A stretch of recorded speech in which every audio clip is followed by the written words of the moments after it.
السلام علیکم ملګرو، امید لرم چې تاسو به ښه یې. په ټوټوریال وید خان کې یو ځلې بیا تاسو ته هرکلی وایو او د دې نه مخکې دا چونکې مونږ یو ویډیو سیریز کوو په ایم ایس ورډ باندې، نو د دې نه مخکې چې کوم لیکچر و په هغې کې مونږ بالکل د بیسک نه سټارټ اخیستی و. نو راځئ چې هغه لیکچر باندې پسې مخکې لاړ شو. دا ما ورډ فایل ګولاو کو فی الحال به دا کلیر کو سکرین ځان د کلیر کو. نو پرون مونږ ډسکس کړو د دې انټرفیس او د هغې کوم دا ټیپس چې دي په دې کې مونږ صرف فایل ډسکس کړی. د نن به مونږ سټارټ کړو چونکې د هوم دا فون ګروپس ډېر دي، نو په دې کې به دا ګروپس ډېر دي، لکه مطلب کلپ بورډ دی، فونټ دی، پیراګراف دی او سټایل دی، او په دې ځای کې یو څو آپشنز دي. نو موږ به کوشش کوو چې نننۍ کومه ویډیو ده په هغې کې تاسو ته دا کلپ بورډ او فونټ دواړه کلیر کړو. نو که تاسو د کلپ بورډ والا ګروپ ته وګورئ نو په دې باندې زموږ سره آپشنز دي د کټ، د کاپي، پیسټ او فارمیټ پینټر. نو چونکې اوس په دې ټایم کې زما سره ټیکسټ نشته او ما سلیکټ کړي نه دي، نو کټ کاپي کار نه کوي، ځکه چې په دې سکرین باندې زما سره څه نشته، نو زه د دې نه کټ کاپي هېڅ هم نشم کولی.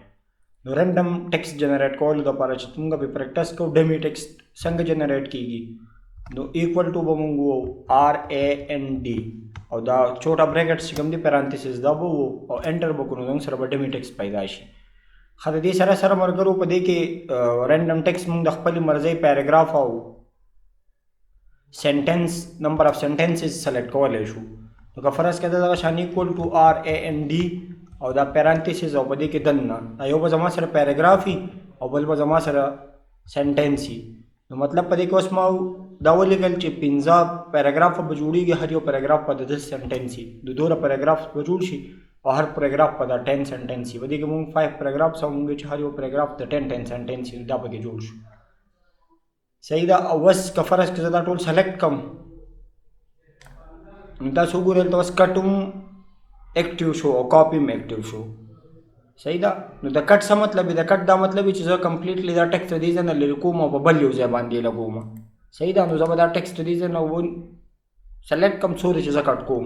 صحیح ده. او په کټ آپشن باندې به کلیک کړو. نو دغه ټیکسټ چې کوم دی زه یم چې دا ما په اینډ کې پیسټ کړی. صحیح ده. نو دلته به اینډ ته راشو او په بخښنه غواړم ما دا شارټکټ یوز کو چونکې مونږ بالکل بیسکس کوو، نو مونږ له نه ده پکار چې شارټکټ په دې ټایم کې استعمال کو. نو مونږ به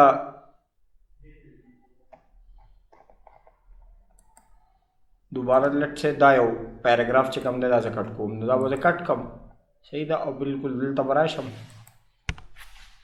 او دلته به دا پیسټ کو. نو دا مونږ ته فارمیټ هم ښایي چې ایز اټ از په هغه فارمیټ کې پیسټ کول غواړي، که دا فارمیټ ولا چینج کوئ. نو که فرض که تاسو فارمیټ چینج کول غواړئ نو دې فارمیټ هم چینج کېږي. د دې سره سره په دې کې یو بل آپشن دی زموږ سره فارمیټ پینټر. د فارمیټ پینټر دا کار دی که فرض که زموږ سره غټ ډاکومنټ وي، فار ایگزامپل زموږ سره ملټیپل پیجز دي، 30 50 100 پیجز دي او په هغې کې مونږ هیډنګز جوړو، نو دا هیډنګز لږ ګران وي، د هر یو فارمیټینګ کول ایز اټ از. او همیشه مونږ غواړو چې په ډاکومنټ کې د هیډنګز فارمیټ یو شان وي. نو که فرض که زه دلته په دې ځای کې دا یو هیډنګ جوړ کړم. صحیح ده. او دلته دا ټیکسټ والم د هیډنګز لپاره.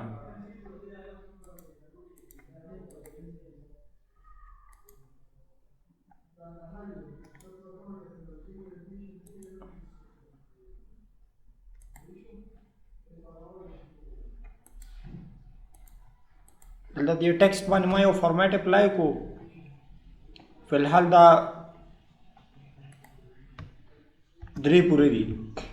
نو که فرض کړه زه د دې فارمیټینګ داسې کول غواړم چې زه د دې د سایز د لږ څه واشي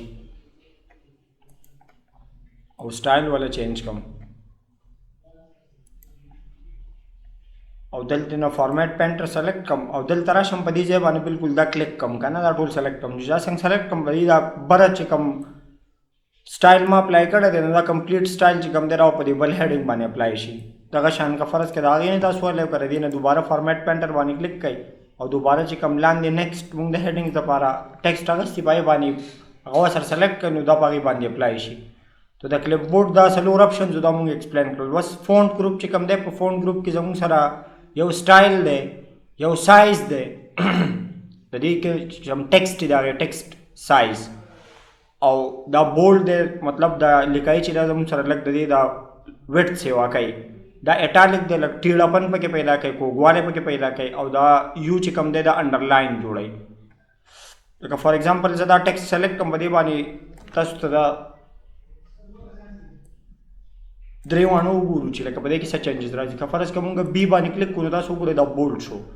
که فرض که دغه شان مونږ په آی باندې کلیک کړو دا لږ غوندې کې ټیړهپن پکې راغی، لږ کوږوالی پکې راغی. دا یو طریقه کار دی، یو سټایل دی، د دې خپل مطلب ډېر مطلبونه دي، خو د ډاکومنټس په نیچر باندې ډیپینډ کوي چې د ډاکومنټ کم ټایپ والا دی نو په هغې کې بیا هغه ښه کار کوي. او که فرض که دا یو باندې زه کلیک کړم نو دا به انډرلاین شي. بس د دې نه پس زموږ سره دا چې کم دی دې ته مونږ وایو سټرایک تھرو. نو سټرایک تھرو د دې دپاره هم عموما یوز کېږي. لکه فار ایگزامپل زما سره یو پرایس دی هغې ته ما لیکلی RS100، خو که فرض که په دې اگزامپل باندې خلک ښه پوهېږي نو په دې کانټیکس کې ځکه مونږ دا اگزامپل ورکوو. نو که فرض که دلته ولیکم چې RS او دا سیز لږ ارزان شوی نو فار ایگزامپل 90 او دې باندې مونږ سټرایک تھرو ولګو نو داسې ټایپ ټیکسټ کې دا زمونږ کار کوي. صحیح ده؟ د دې دا مطلب دی چې لکه دا ورډ چې کوم دی دا ختم شوی دی او د دې په ځای باندې بل ریپلیس شوی دی. نو د دې زوړ سیز ورکولو هم خپل یو مطلب وي. نو دلته مونږ د اگزامپل د دې دپاره وي چې مونږ د دې په مطلب پوه شو دا مونږ ولې یوز کوو. خو د دې نه علاوه دا چې زمونږ سره کوم دا ایکس او لاندې په بیس کې ورسره 2 دی دې ته مونږ وایو سبسکرپټ، او دا ایکس پاور 2 چې کوم دی ته مونږ وایو سوپرسکرپټ. دا دواړه مونږ په کم ټایم کې یوز کوو. د هغې لپاره مونږ یو داسې مثال لرو چې د هغې نه مونږ ته کلیر پته ولګي. لکه فار ایگزامپل دلته ما ولیکو H او اوس H2 زه لیکم د واټر فارمولا او په بیس کې زما سره اوس 2 پکار دی. زه به دا کلیک کم او دلته به 2 ولیکم، دوباره به دا کلیک کم چې د دې بیس نه دا رایټینګ والا کرسر چې کوم دی دا لاړ شي، او دلته زه ولیکم او دلته هم 2 پکار دی. نو دوباره به بیا زه دا سبسکرپټ والا ایکس بیس 2 چې کوم دی دا سلیکټ کم او دلته به 2 ولیکم. نو تاسو وګورئ بالکل ایگزیکټ د واټر فارمولا مونږ څنګه لیکو هغه شان دا ولیکلی شو. دغه شان دا سوپرسکرپټ چې کوم دی د دې فار ایگزامپل مونږ لکه مونږ وایو 5 power 2 is equal to سوري چې کله تاسو په دې باندې کار وکړئ دا بیا سلیکټ کوئ چې دا لاړ شي is equal to 25. نو په دې دواړو کې اگزامپلس کې تاسو وکتل چې دا سبسکرپټ چې کوم دی دا مونږ په کوم ځای کې یوز کوو او د سوپرسکرپټ چې کوم دی دا مونږ په کوم ځای کې یوز کوو. د دې نه علاوه دلته زموږ سره چې کوم دا ای دی دې باندې چې دا کوم ایرو دی نو اپ ایرو چې چل کوي د دې فونټ دا سایز سیوا کوي، او ډاون ایرو چې چل کوي د دې فونټ دا سایز چې کوم دی دا کموي. خو چې کوم فونټ سلیکټ دی لکه فرض کړه دا سلیکټ کوم که نه او تاسو ګورئ د دې دا فونټ سایز چې دی دا کمیږي او د دې سره سیوا کېږي. دغه شان دا چې کوم دی دا مونږ سینټینس کیس، لوور کیس، اپر کیس. سینټینس کیس کې زموږ سره صحیح همیشه د سینټینس فرست لیټر چې کوم دی نو هغه کیپیټل وي، نو زموږ سره سینټینس کیس وي. او اپر کیس مطلب دا ما اوس اپر کیس ته واړو صحیح د ټول په کیپیټل لیټرز کې شو. او که فرض که زه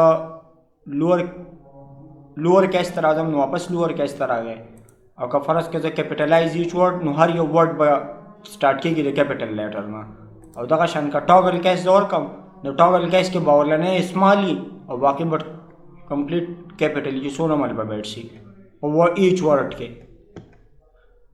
د دې سره سره دلته زموږ سره دا سټایلینګ دی د ټیکسټ یو نیم ځای کې مونږ ته لږ سټایلینګ ضرورت وي نو د دې ځای نه مونږ هیلپ اخیستی شو. دغه شان دلته په دې کې نور آپشنز دي، په هغې کې آوټلاینز ده او دا آوټلاینز کلرز دا تاسو ډیفاین کولی شئ. شیډو د دې ټیکسټ شیډو راوسته غواړئ، ریفلیکشن، ګلو، دا ملټیپل سټایل چې کوم دي موږ د دې ځای نه اپلای کولی شو په دې باندې. د دې سره سره دا 2 کلرز دي، یو مونږ د بیکګراوند لپاره یوز کوو او یو مونږ د فورګراوند لپاره یوز کوو. لکه دا زموږ سره چې کوم دی دا فورګراوند دی او دا یو چې کوم دی دا بیکګراوند دی. او دا یو چې کوم دی دا یو ای چې تاسو ته ښکاري په دې ځای کې دا فارمیټ ټایپ دا دغه ورسره ورکړی دی اریزر. تو دا د دې دپاره چې دا ټول ډاکومنټ زه سلیکټ کړم که نه او په دې باندې کلیک کړم نو په دې چې ما څومره فارمیټینګ کړی مکمل ختم شي. لکه دې کې ما څومره چینجز کړي فارمیټ مو چینج کړی را چینج کړی صرف د فارمیټ کم چې ما لکه مطلب د ورډ لینث سیوا کړی یا مې پکې سپیس سیوا کړی نو هغه کمپلیټ به په دې کې هغه فارمیټینګ ختم شي. د دې ځای پورې دا ویډیو پوره ده او په نیکسټ ویډیو کې به مونږ ملاویږو. زمونږ دا چینل سبسکرایب کړئ.